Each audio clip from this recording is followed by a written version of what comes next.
Dalam indeks kedudukan rasuah di peringkat antarabangsa, Malaysia berada pada kedudukan yang semakin jatuh dari tahun ke tahun. Kita sudah masuk tahun 2022 pada hari ini, dan generasi yang ada pada hari ini, khususnya mereka yang tergolong dalam Gen X, Gen Y, Gen Z, Gen Alpha yang lahir pada alah baru, perlu mempunyai satu gagasan dan satu visi bagaimana mereka ini boleh mengisi makna kemerdekaan. Kerana generasi inilah yang akan mewarisi negara ini ke hadapan. Jadi kita kena bayangkan, kita kena pandang jauh ke hadapan.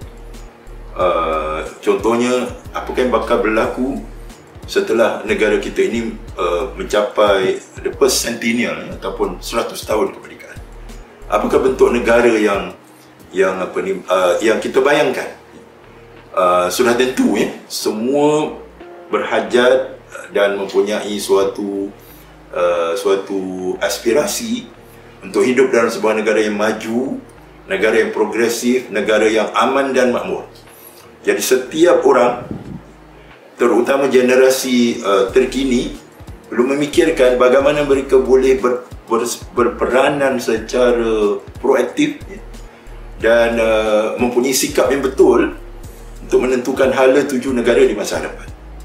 Saya ingin bawa senario apa yang berlaku pada hari ini. Kita berhadapan dengan isu-isu dasar. Bila kita bercakap tentang pemerintahan, maka di sana ada penyalahgunaan kuasa.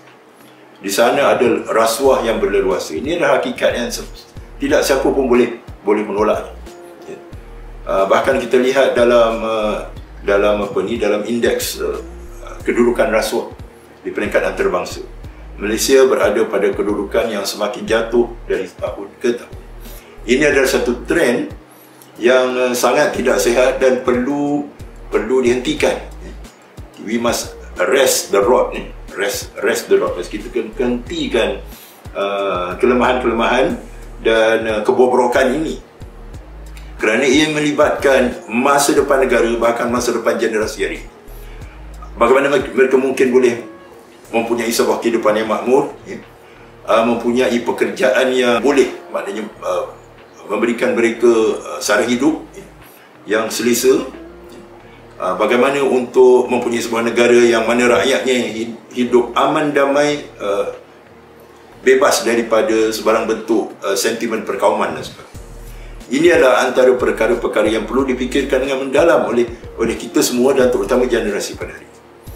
Dan langkah-langkah yang perlu diambil, sudah tentu kita bukan bercakap secara konsep ataupun tasawur saja. Bila kita bercakap tentang membentaras rasuah, kita perlu mengambil langkah-langkah yang wajar, langkah-langkah yang konkret, bagaimana caranya untuk kita memastikan negara ini bebas daripada belenggu rasuah yang selama ini telah menyebabkan kejatuhan ekonomi dan ketidakselesaan hidup bagi rakyat Malaysia. Memilih pemimpin adalah satu aspek yang sangat penting. Generasi hari ini mesti memikirkan dengan serius apakah bentuk pemimpin yang mereka kehendaki, ataupun mereka juga perlu memikirkan bagaimana mereka sendiri boleh meletakkan diri mereka sebagai pemimpin di masa hadapan. Pemimpin yang mempunyai nilai-nilai akhlak dan etika yang tinggi, pemimpin yang sentiasa meletakkan rakyat di hadapan, pemimpin yang tidak hidup bermewah-mewah, pemimpin yang akan memastikan sumber alam ini dimanfaatkan dengan sebaik-baiknya secara lestari, pemimpin yang akan memastikan bahawa kehidupan liar kita akan terus sejahtera di dalam hutan belantara. Ini semua aspek yang perlu dipikirkan oleh generasi hari ini dalam makna untuk mengisi kemerdekaan. Jadi mulakan langkah-langkah yang positif ke arah merealisasikan impian ini.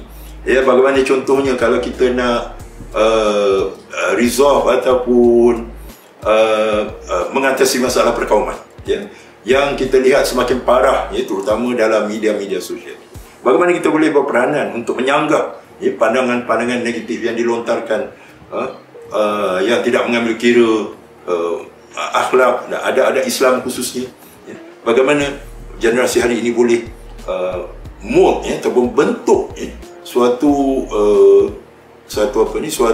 kepribadian yang utuh, yang berintegriti, supaya mereka ini boleh memastikan negara ini akan dipimpin oleh unsur-unsur yang baik, oleh unsur-unsur yang akan memastikan masa depan negara ini akan terus maju dan terus gemilang di masa hadapan. Bersama membina masyarakat rahmat. Timika.